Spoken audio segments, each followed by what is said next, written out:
Hello and welcome to Tales for Sleep from around the world. Tonight's fairy tale is from Brazil. But before we start, allow me to guide you through a simple breathing exercise and a body scan that can help to put you in a relaxed state of mind and help calm you down for a deep sleep tonight. Lie down and focus on relaxing your muscles as you inhale and exhale.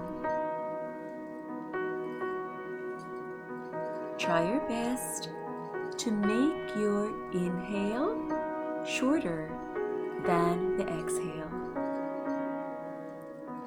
If you inhale for 2 counts, you can exhale for 4 counts. Breathe in and out. Feel the bed underneath you and notice how it is supporting you as you continue with this breathing exercise. Breathe in and breathe out. Close your eyes now as you concentrate on keeping a slow and steady breathing pattern. Visualize each part of your body starting at your head, moving down to your neck, your shoulders, your back, and try to look for spots that are making you feel tense. As you move through your body, exhale and focus on relaxing these tense muscles.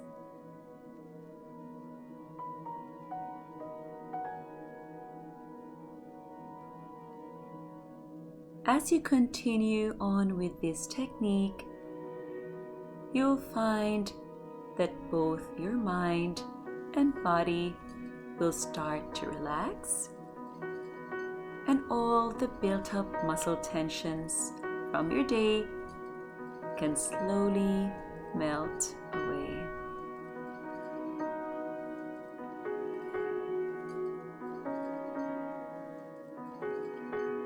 And now it's time for tonight's Brazilian folktale entitled Why the Lamb is Meek.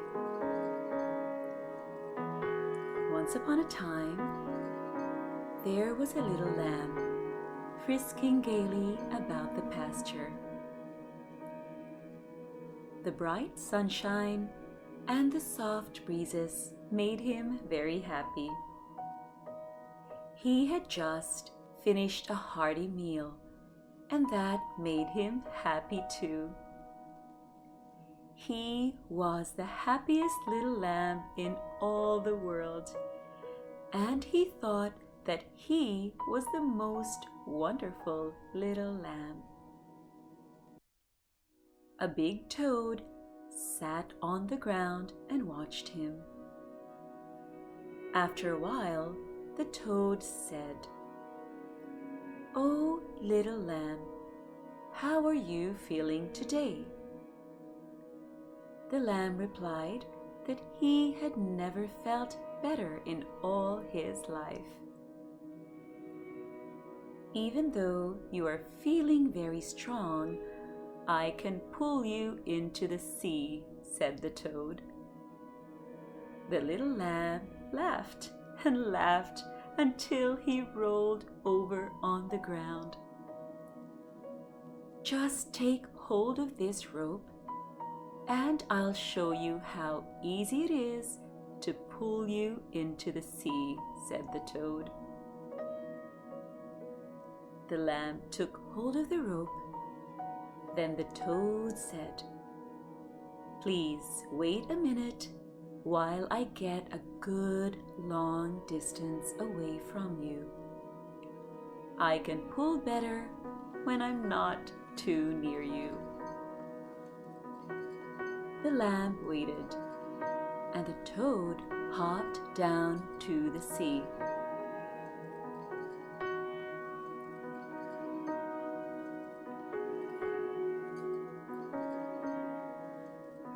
He hopped up into a tree which hung over the water's edge, and from there he hopped onto the whale's back.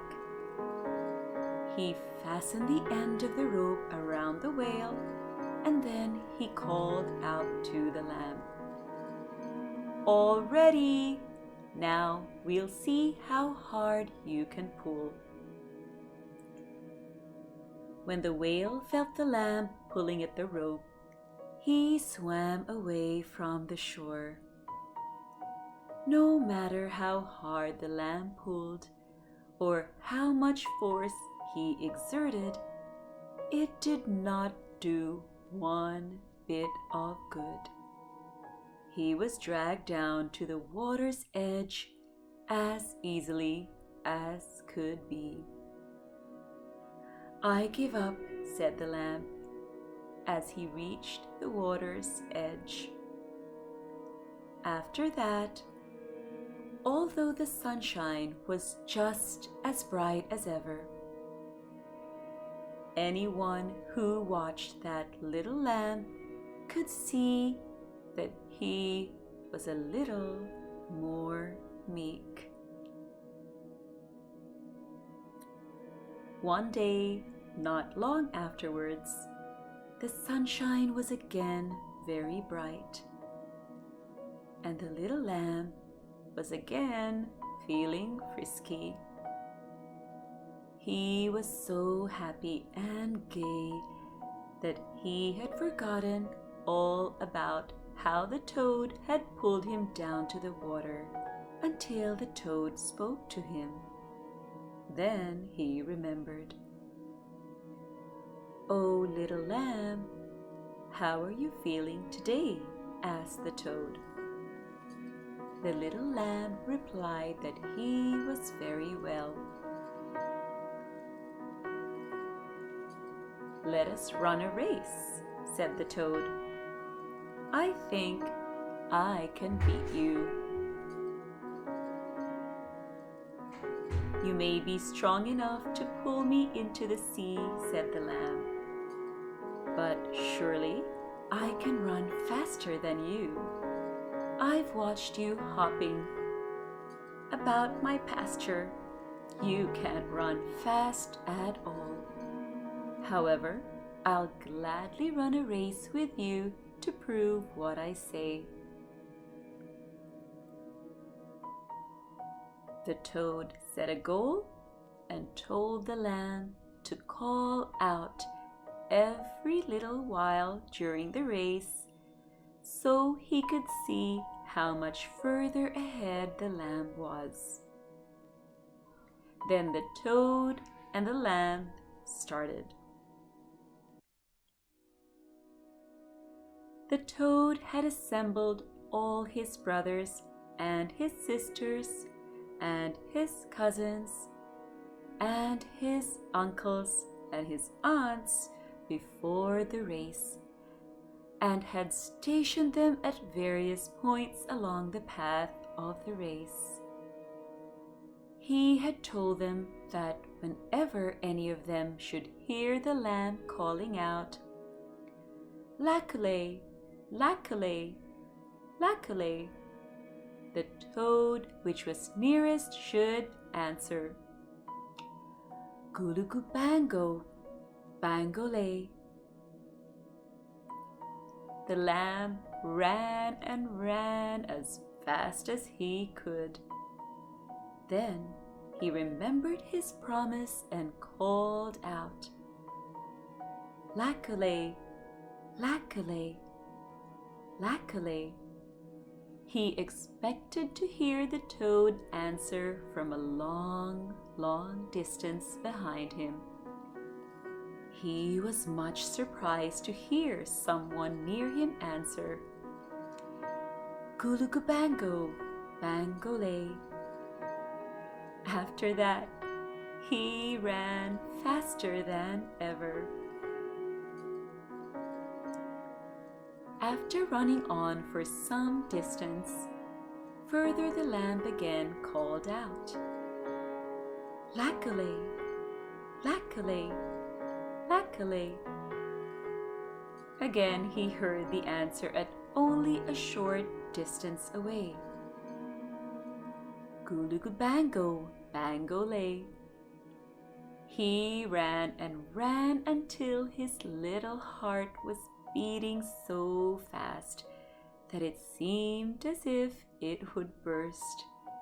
At last, he arrived at the goal of the race which the toad had set, and there sat the toad's brother, who looked so much like him that the lamb couldn't tell them apart.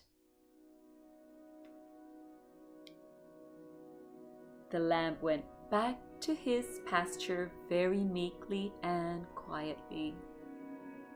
He acknowledged that he had been beaten in the race.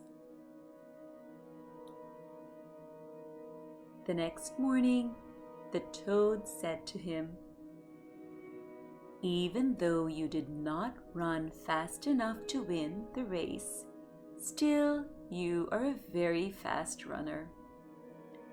I have told the daughter of the king about you, and I have said to her that someday she shall see me riding on your back with a bridle in your mouth, as if you were my horse.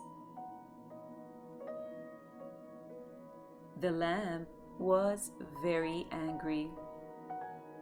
Perhaps you are strong enough to pull me into the sea, and perhaps you can beat me when we run a race, said the lamb.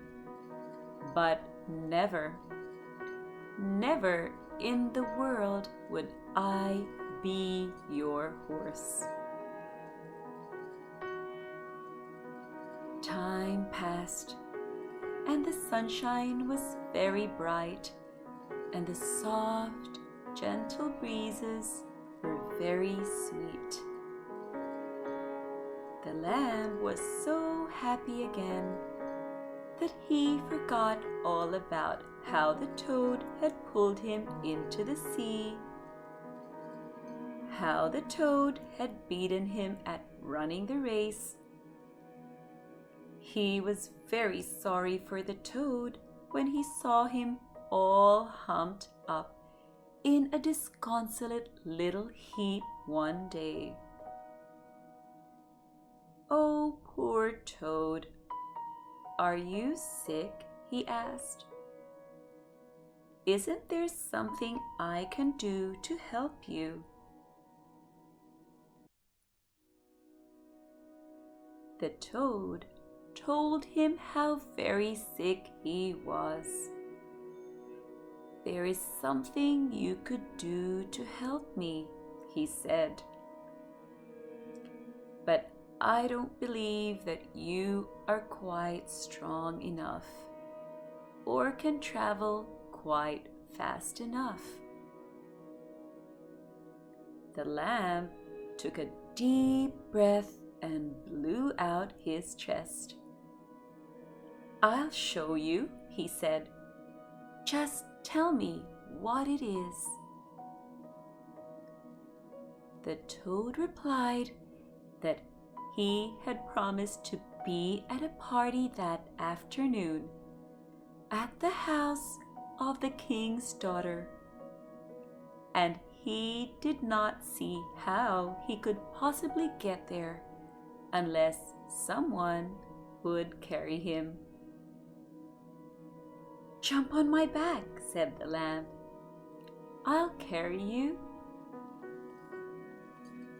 The toad shook about on the lamb's back after they had started, so that it seemed as if he would surely fall off.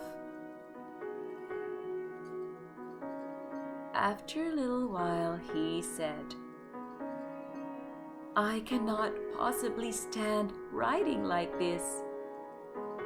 It jars all my sore spots. I'll have to get off."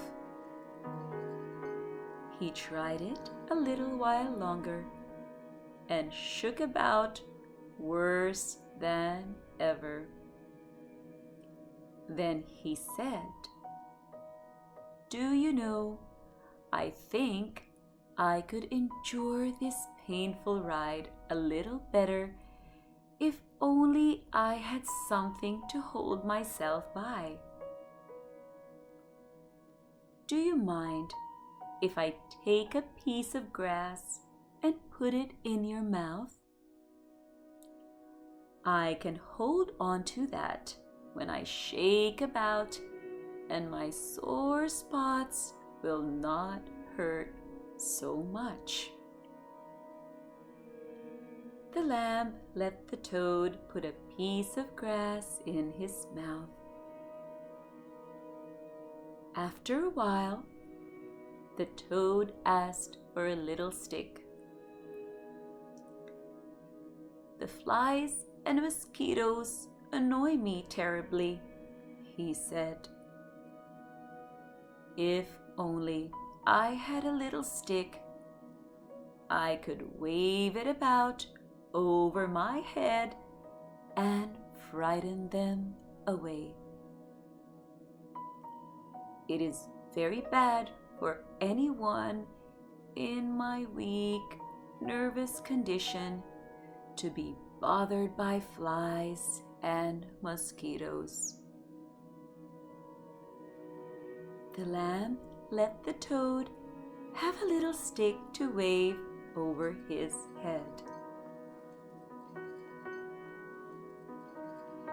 At last, the lamb and the toad drew near to the palace of the king.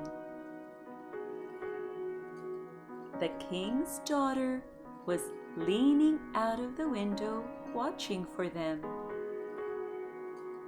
The toad dug his feet into the lamb's sides, pulled hard on the piece of the grass in the lamb's mouth, and waved the little stick about over the lamb's head. "Go on, horse," he said, and the king's daughter heard him.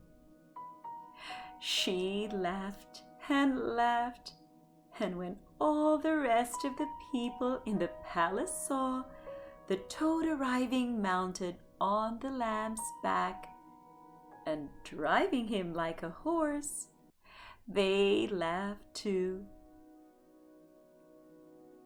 The lamb went meekly home to his pasture,